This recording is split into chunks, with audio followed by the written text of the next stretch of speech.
그리고 저 고대 빙하가 이제 예전에 만들어진 게 있을 텐데 여기서 이제 녹아갖고 지구 온난화니 뭐 이러면서 이제 녹기도 많이 녹는다고 하던데 실제로는 거기에 얼어 있었던 잘 보존돼 있는 예를 들면 뭐 모기가 될 수도 있고 혹은 어떤 생명체가 있을 수 있는데 DNA 잘 우리가 뽑아내갖고 혹시 좀 복원 가능하지 않을까 이런 질문도 또 있는 것 같습니다. 되게 어려울 것 같긴 해요. DNA만 있다고 생물을 만들어낼 수는 없거든요. 예를 들어서 우리의 인간의 DNA를 뽑아가지고 물고기의 수정란에다 갈아치워준다? 그랬을 때 발생이 안 될 거예요. 왜냐하면 DNA에는 정보가 들어있고 그 정보를 읽어서 생물을 만들어내야 되는데 그 정보를 읽어내는 애들이 세포에 들어있거든요. 특히 다양한 단백질들이 정보를 읽어가지고 여러 가지 구조를 만들어내는데 매머드의 수정란에는 매머드의 DNA만 있는 게 아니라 DNA를 읽어서 매머드를 만들어낼 수 있는 또 다른 단백질들이 많이 들어있어요. 그것도 정보인 거예요. DNA만 뽑으면 그 정보는 우리가 가지기 힘드니까요. 메모드 한 마디가 잘 얼어 있어요. 정말 잘 얼어 있어요. 네. 거의 뭐 원형 그대로. 그럼 걔는 복제할 수 있어요? 걔가 암컷이면 어쩌면 암컷이면? 왜냐면 난자를 가지고 있으니까 정자가 아니라 난자에 결국 있는 정보가 중요하거든요. 세포에 들어있는 정보는. 아, 난자가 있는 게 매우 중요하군요.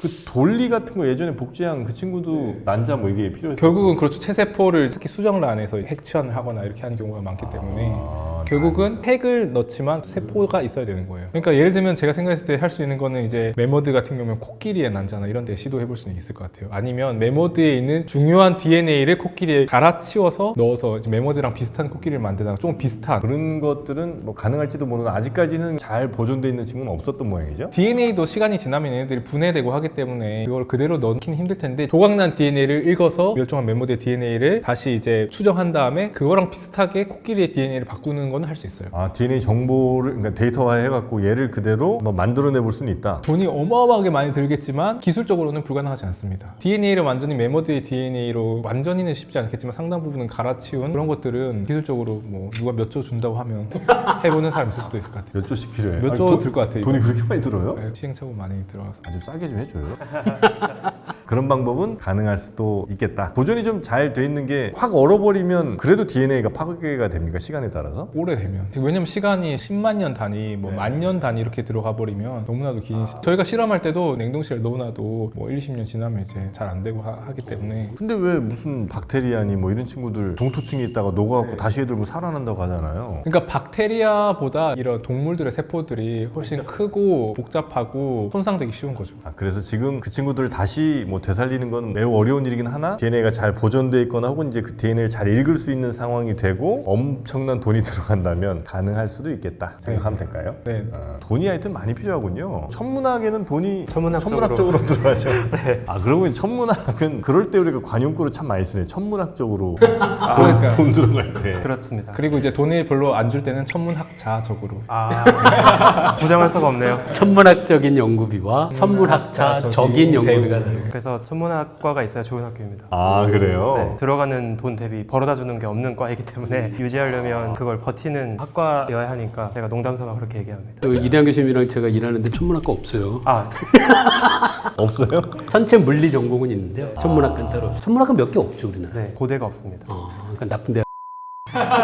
생물학에도 빅뱅과 같은 그런 포인트가 좀 있었던 모양이에요? 네, 우주에서 가장 중요한 한순간 꽂으라면 빅뱅을 꼽겠죠. 마찬가지로 동물 진화에서 가장 중요한 한순간 꽂으라고 하면 캄브리아기 대폭발. 캄브리아기 고등학교 때 이거 배운 것 네, 같은데 고생대에 이제 캄브리아기 대폭발이라고 하는 사건이 있는데요. 이때 엄청난 폭발이 있었군요. 그 전에 바다를 보면 동물들이 별로 없었고 있는 동물도 되게 심심하게 생겼었어요. 빨래판처럼 생긴 애들 그런 애들이 있어요 진짜로. 이게 동물인지 식물인지 뭔지 구분이 안 갈 정도로 이게 뭐 해초인지 에디아카라라고 하는 화석에서 발견된 에디아카라 생물 군상이라고 하는 게 있는데 이게 캄브리아기 이전에 더 원시적인 동물들이 있었던 시기에 화석을 보면 진짜 빨래판 같이 생긴 애들이 그냥 흐느거리고 다니고 있거든요. 아, 그냥 눈도 별로 없고 그런데 이 캄브리아기 대폭발이라고 하는 이 시기부터 엄청나게 다양한 동물들 우리가 알고 있는 종류의 동물들이 나오기 시작해요. 이게 되게 중요한 게 캄브리아기 대폭발에 현재 존재하는 동물들의 대략적인 그룹들이 이때 다 생겼어요. 그리고 나서 그래요? 거의 새로운 애들이 생기지 않았어요.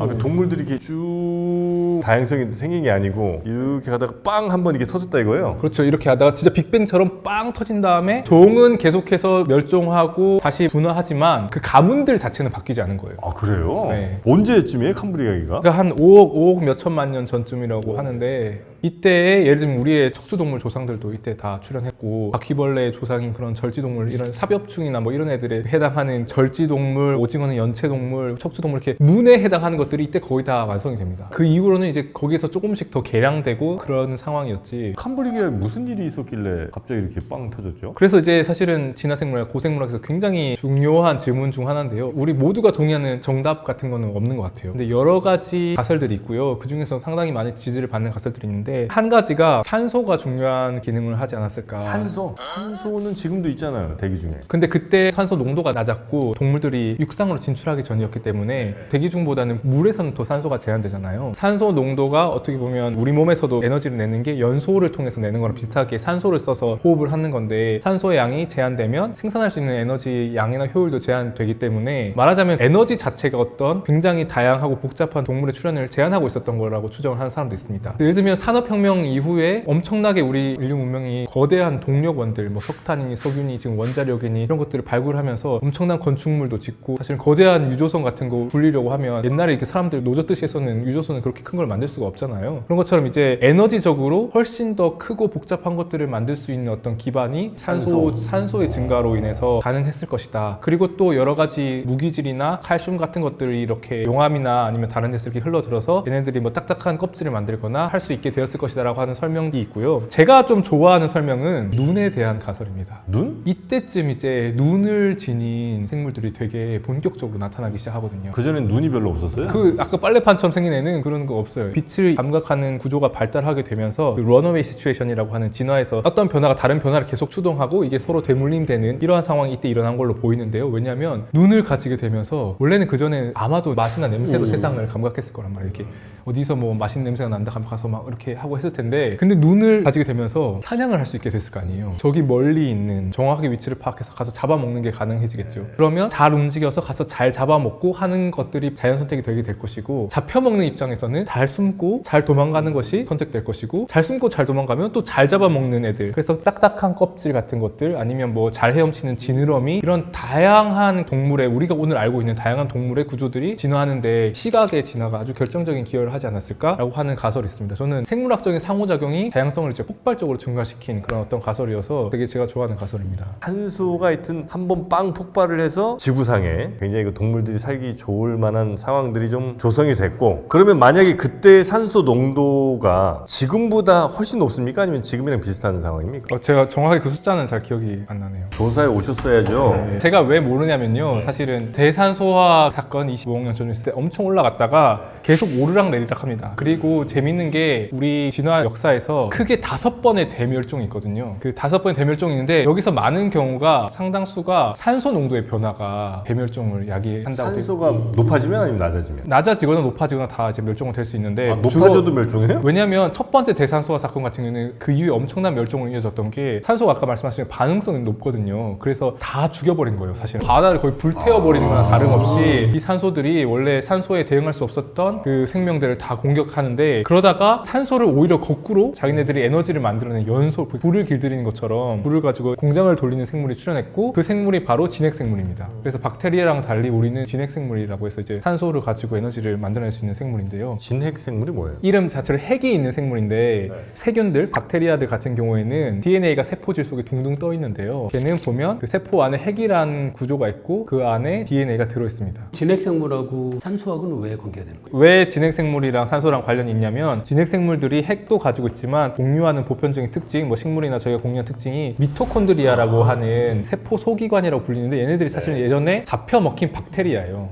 미토콘드리아가요? 네, 우리 세포 속에도 미토콘드리아가 있는데 자기 DNA를 따로 가지고 있어요. 그리고 그 DNA 서열은 박테리아로부터 온 서열이에요. 아 그럼 옛날에 우리가 잡아먹은 박테리아가 우리 세포 안에 계속 존재하고 있는 거예요? 우리가 길들인 거, 그러니까 말하자면 돼지 농장에서 돼지들 이렇게 치는 것처럼 우리 세포가 그 계속 박테리아를 치고 있는 거예요. 지금 그 20억 년 동안. 아 그래요? 네. 왜 쳐 걔를? 걔가 말하자면 발전소인 거예요. 배터리인 거예요. 아 우리가 걔한테 영양소를 주고 걔는 우리한테 에너지를 주는 거예요. 같이 공생하는 거예요, 그렇게? 그렇죠. 그래서 걔는 따로 복제도 돼요. 자기 혼자서 분열도 하고. 세포 안에서 혼자 지멋대로 분열하면 어떻게 해요? 그래서 세포가 길들였죠. 컨트롤을 해요. 못하게. 네, 마음대로 못하게. 그리고 DNA를 많이 뺏어갔어요. 자기 혼자서는 독립 못하게 미토콘드리아가 원래 가지고 있던 길들였구나. DNA 상당 부분이 지금은 핵에 있는 그 DNA로 옮겨갔어요. 그래서 그때가 이제 예전에 원래 혼자서 산소를 이용해서 혼자서 배터리 역할을 할 수 있었던 이 박테리아가 좀 더 커다란 세균이 얘를 잡아먹으면서 세포 내 공생이라고 하거든요. 세포 안에서 얘가 공생을 하기 시작했고 그래서 이제 얘네 진핵생물이 퍼져나온 거죠. 왜냐면 산소가 높아졌으니까 산소를 독성으로 받아들이는 애는 다 도태됐고 산소를 이용해서 오히려 더 큰 에너지를 만들어낼 수 있는 애들이 이제 진핵생물이 번성하게 됐고요.